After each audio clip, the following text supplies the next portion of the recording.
C'est au Krebs de Toulouse que la sélection tahitienne Aeto Torea termine sa préparation pour la Coupe du Monde de foot des U20.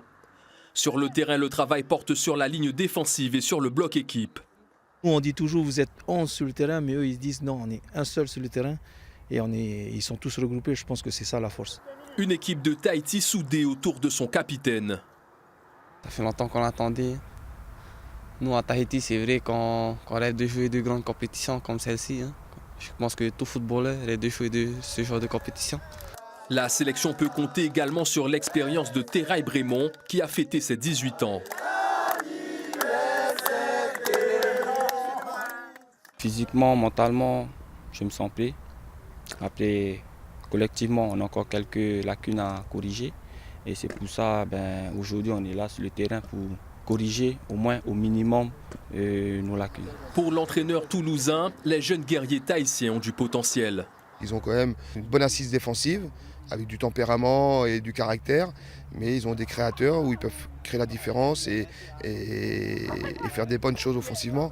Après l'effort, c'est le réconfort au centre de formation du TFC. Courant antalgique, ultrasons, pressothérapie, massage. L'objectif, se détendre et récupérer. Ça m'impressionne parce que à Tahiti, on n'a pas tout ça. Donc, le fait de voir toutes les machines ici, ça change du monde amateur, on va dire.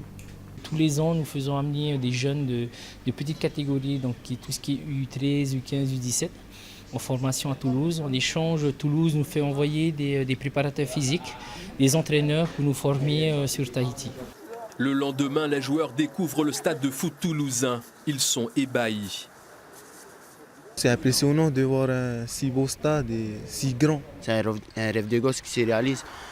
De retour au Krebs dans l'après-midi, la sélection a disputé le match retour face au U19 du TFC. Le TFC qui s'était incliné à l'aller 2-1 ouvre le score. Les Tahitiens égalisent après de nombreuses occasions ratées et terminent sur un match nul. On a un peu confondu vitesse et précipitation. Les joueurs en fin et ils attendent le 23 mai. Date à laquelle Tahiti jouera son premier match de Coupe du Monde des U20 contre le Sénégal en Pologne.